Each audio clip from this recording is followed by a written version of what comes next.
A Catholic priest, friend of the channel actually, Father Simon, he's from San Diego. We've had him on the channel. Explains how Christians and Catholics are Christians. Don't come for me in the comment section. How to celebrate Halloween. Come on. Here's why it's okay for Christians to participate in Halloween. Oh, hold on. He said it's okay. Oh, he said it's okay. I thought the only way Christians could participate in celebrating Halloween is to pick up something from our brand new Among the Pagans collection. I thought that was it. Yeah. If you're going to participate, you got to have one of these Among the Pagans pieces. Yeah. That has description from 1 Peter, live such good lives among the pagans that though they accuse you of doing wrong, let me see your good deeds and glorify God on the day He visits us. So I thought we had drawn a line in the sand and said this is the only way you can celebrate Halloween. Yeah, but I guess there's another way, and I'm shocked. All right. Do it the right way. Let me first tell you the wrong way. It's to focus on the evil and pagan aspects of the holiday. Yes. Even if those things contributed to the formation of Halloween, we should not be focusing on them. Instead, let me tell you why Halloween could actually be a beautiful thing to participate in, and it begins with the word itself. The word hallow means to honor as holy or a saint or holy person, and I'm sure you guys have heard the word when you say it every day, Our Father who art in heaven, hallowed be thy name. Pause it. So, yeah, All Hallows Eve is the eve of All Saints Day. Come on. So this is interesting because usually folks will say you can't celebrate something that's wicked and evil, which I agree with. I don't think you should be going out and dressing up as a demon or dressing up as a sexy nurse. However, or dressing up as like a Planned Parenthood building. Or just, yep. However, do Christians allow pagans to take Christian things and appropriate them? Yeah, all the time. What if like Gregorian chants were taken and used in horror movies and they changed, and then fast forward 100 years and people were like, Gregorian chants are demonic?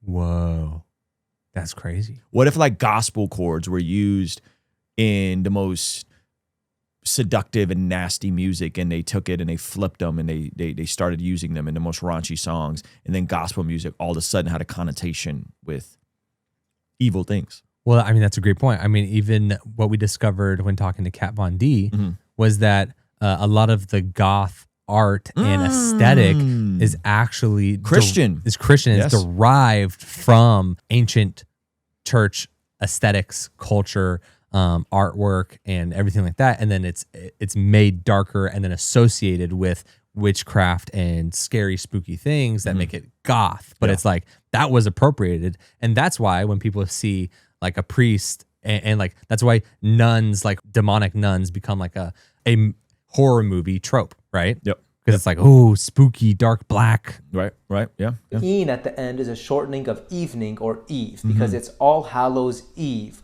or the eve of All Hallows Day, or as we like to call it, All Saints Day, which is always on November 1st, the day after Halloween. Come on. So one of the reasons why people began to dress up as certain things was to try to imitate the saints. As you can see this beautiful picture here, we should encourage people to imitate the saints. The saints are those who have gone before us, who have lived holy lives, and who are examples for us of holiness and faithfulness to God.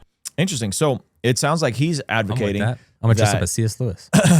Well, they don't. Well, never mind.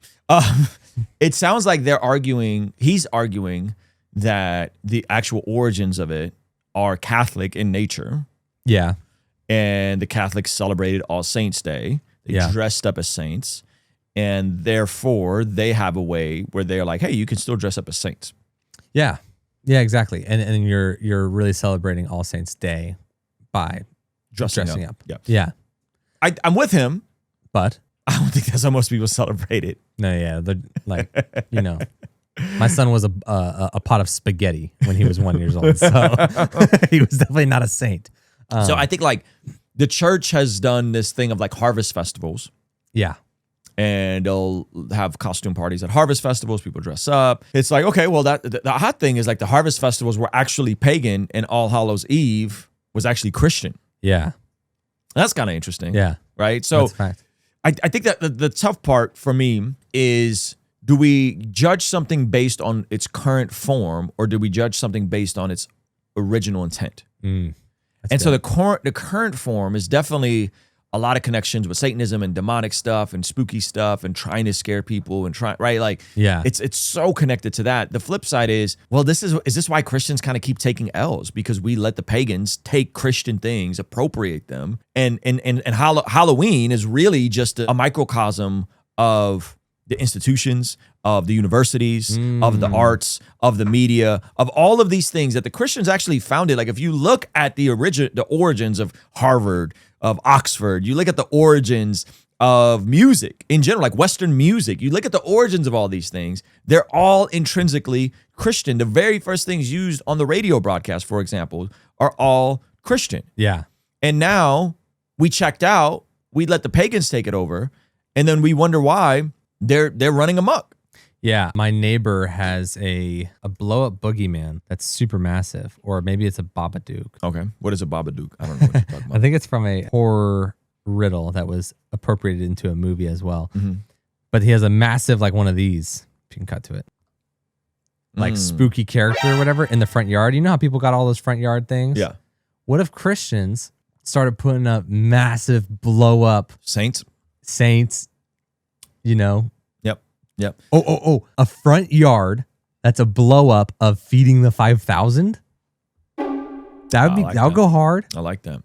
Yeah, I also think we, you know, all respect to the Catholics and in respect to Father Simon, I also think we have very different definitions of saint. Yeah, totally. We believe in the sainthood and the priesthood of all believers as Yeah. Protestants. They view saints as Bona fide folks that have been, you know, became saints. So we're Christian also Hall of working, Fame. Christian Hall of Fame. We're also working with different definitions. So in their view, they're venerating the saints or honoring the saints. Yeah. We have a different view of saints. So that's another argument I could hear of like, well, is this even compatible with like with their view of saint versus our view of saints? Yeah. Because they wouldn't, like we would say, oh, we think C.S. Lewis is a saint. We, you know, but you would put a thing of a display of C.S. Lewis in a yard, a J.R.R. Tolkien. Imagine how hard that would go. That would though. be fire. Though, like recreate the pub that they wrote. That they wrote these books in. Yeah. So yeah, I think like celebrating Halloween in the typical go out, trick or treat, dress up as a demon, spooky dark stuff that the way the Satanists have appropriated it, I think is wrong. I think there is a way potentially, according to Father Simon, to engage with it in a way that is not. And I think the way I would recommend people is to pick up some Among the Pagans apparel. Somebody. Take them to the shop. Let's talk about it. There's some interesting origins that I think people don't know with regards to the elements on this. And people are like, why do you have the word pagans on merch? Because it's in the scripture.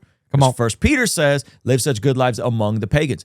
All of these elements are actually Christian in origin. Yes. Right? That's the weird part. You got the archangel defeating Satan. That's the archangel Michael. You have the skeletons, which again, Zach mentioned earlier, but a lot of those elements come from Christian art. Yep. You have the plague doctor. The plague doctor. Tell them about the plague doctor. The plague doctor were the doctors during the Black Plague, and they would go in to treat the patients wearing this big mask with a beak on it, and the beak would be full of spices so they wouldn't smell the death and decay around them. Similarly, us as Christians, we are protected by God and follow Jesus's way so that we don't smell the death and decay around us, and so that we can actually live good lives among the pagans, not be contaminated. Interestingly enough, they were often, because they didn't have real doctors, they were often priests. So they were priests with crosses. They would walk through. They have crosses on. It was a dual bivocational job. And so this whole thing is a piece of art that is a collaboration with Josh Nadeau from Sword and Pencil that encapsulates the holy nature of things at the very top, and then the death and decay below, showing the nature of living a life among the pagans. At the bottom, you have the tombstones with 1 Peter 2:12 to show the verses. And then if you scroll down below, we have some of the icons soloed out, like you see on the hoodie that Ruslan's wearing right now. This is the t-shirt version as well, with St. Michael the Archangel slaying the devil. And then we have artwork, canvas artwork you can get, and then a version with the verse on it and the piece, the big hit on the back, so that you can rep both sides. So head over to blessgod.co and pick up your piece now, because it's only available for 8 days and 9 hours. All right. Among the pagans.